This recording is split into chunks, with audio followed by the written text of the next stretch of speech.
Hello again. So here we are, video number 2, I think, of some lectures on some literature. This one's going to be about the Dagoberto Gilb short story called Love in L.A. You should have your books in front of you. It's a short story. It really is. It's a good story. It brings up interesting points.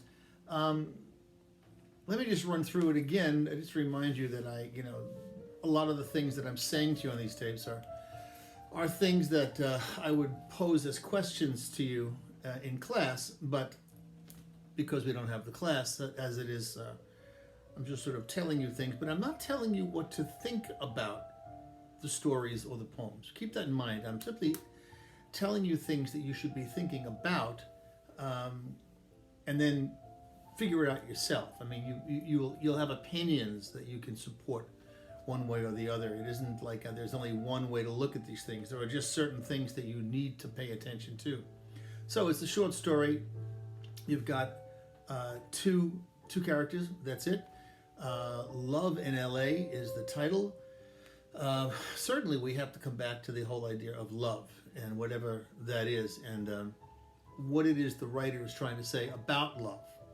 So that's where I think that's not me telling you what to think. I think anybody looking at a title like that has to think something along those lines. So think about that.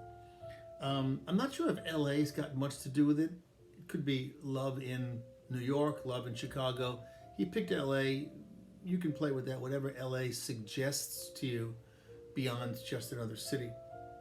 As I mentioned in the former video about the poems that were romantic, do consider romance. Again, that whole notion of it being mysterious and adventure and unknown. Certainly all of these things are in play here in this short story.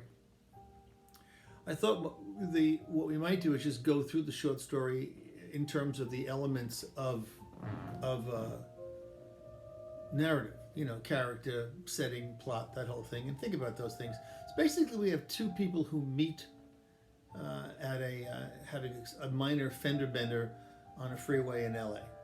That's really all that happens in terms of action. So there's not a lot of plot, but there are other things about all this that we should pay attention to. So that's the first conflict, if you will, and there are a number of conflicts in the story.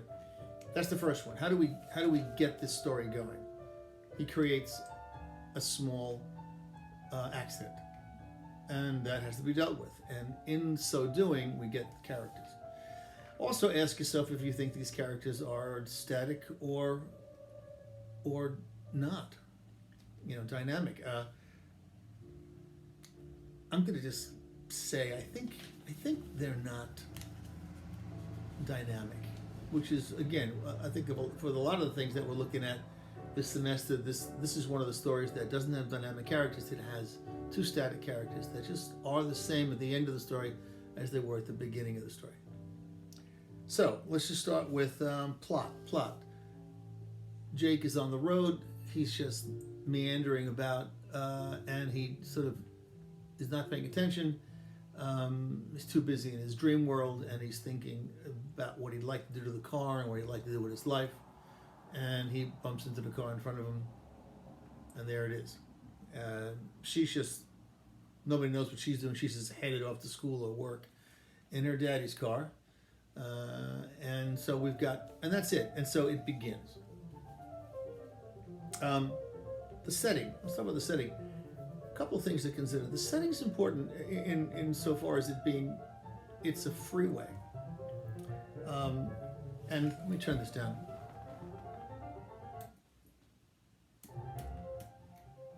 And nobody lives on a freeway. This is true of a lot of places you'll see in stories, which means that everything about the story is transient. Transient meaning it keeps moving and it's not settled. So even the setting of the story suggests that this is not going to last.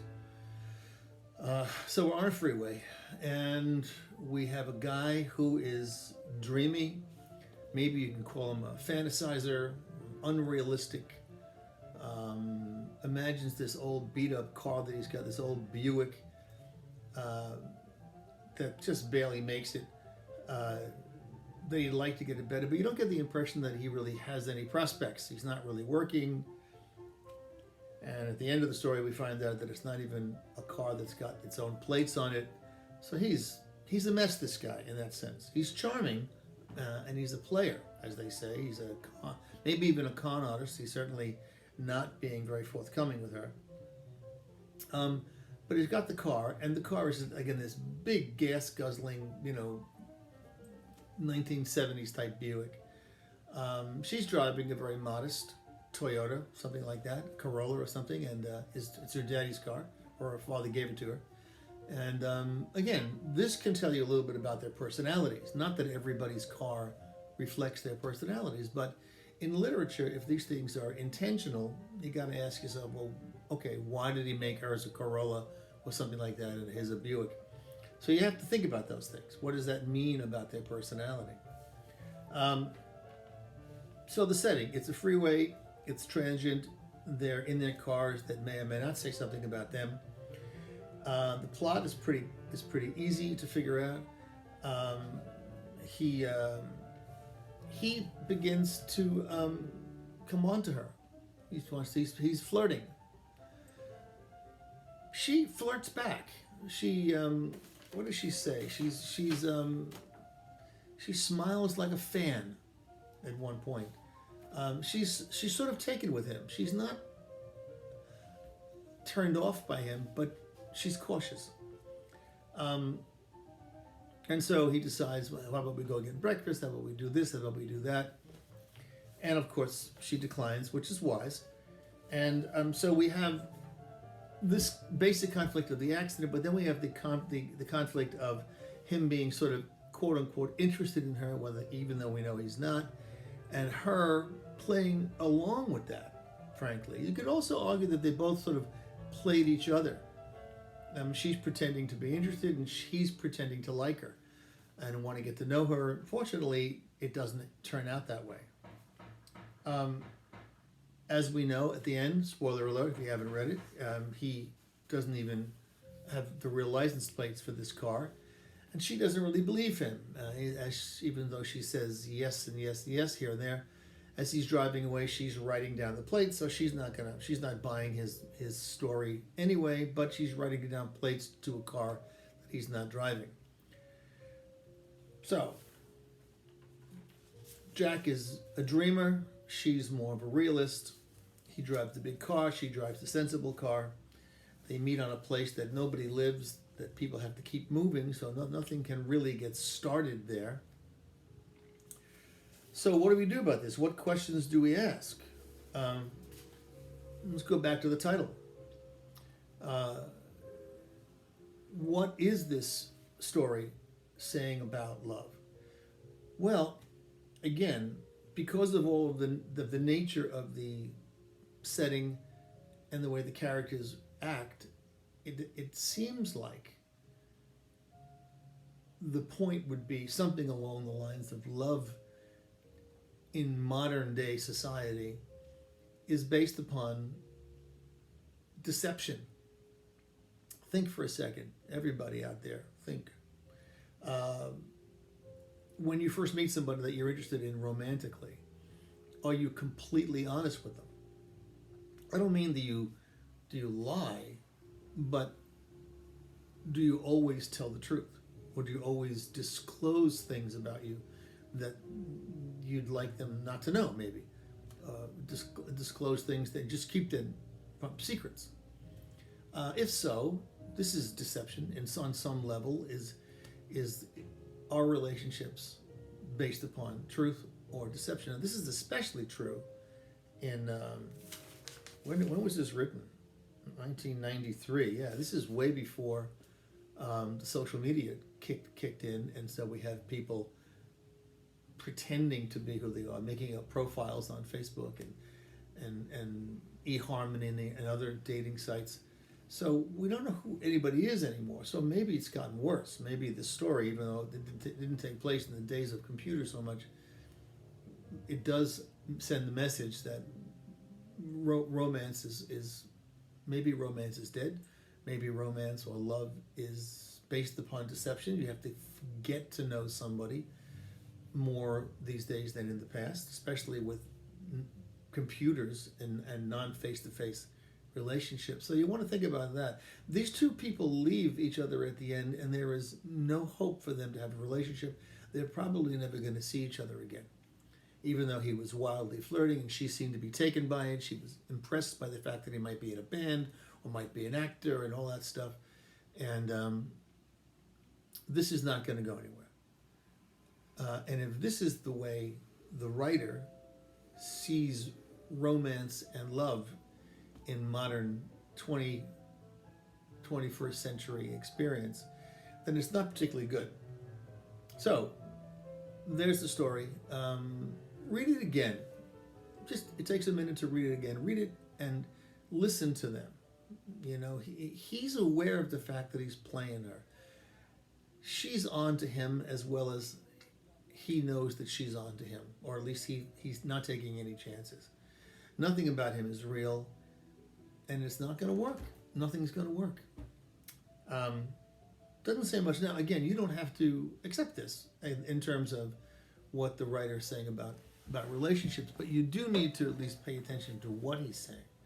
So if you don't agree, you could write a paper disagreeing with the writer. Or you could say, yes, it is, and it's gotten worse because of social media, whatever you like. So that is Love in L.A. Again, L.A. has this connotation of being sort of fancy-free and Hollywood and phony, if you will. I don't know if that's fair to L.A., but certainly that might be what the writer is trying to get across to us. Go back and look at it.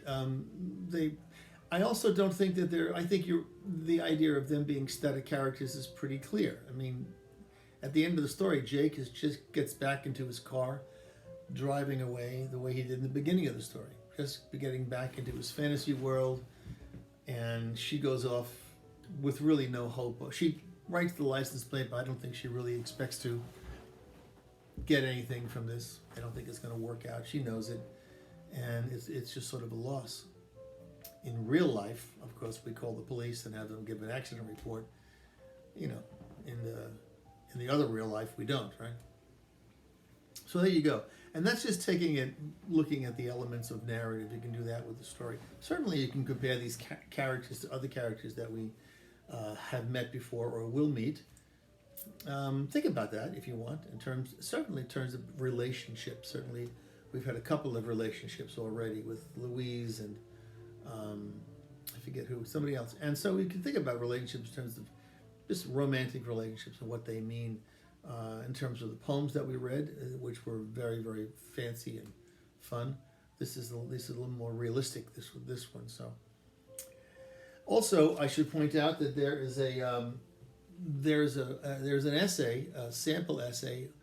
I think it's page 1146, something toward the end of the book. You can check the table of contents.